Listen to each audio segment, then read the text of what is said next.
अभी इस इन्वर्टर को हम जो है इस टाइम ना ग्रिड फीडिंग पे यूज़ कर रहे हैं, ठीक है। 260 वोल्टेज है, देख लें 260 वोल्ट पे कोई कोई इन्वर्टर जो है ना ग्रिड फीडिंग जो है वो बंद कर देता है, ठीक है। 260 वोल्टेज है।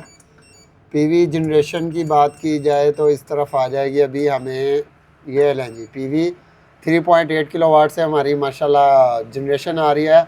और जो हमारे घर में इस्तेमाल हो रहे हैं वो आपको मैं बताता हूँ।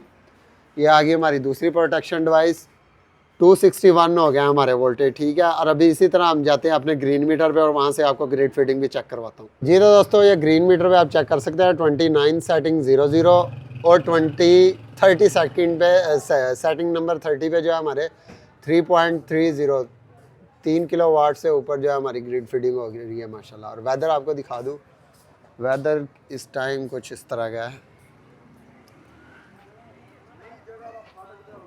ये हमारा सूरज है माशाल्लाह, ठीक है। और वो हमारी ग्रिड फीडिंग हो रही है।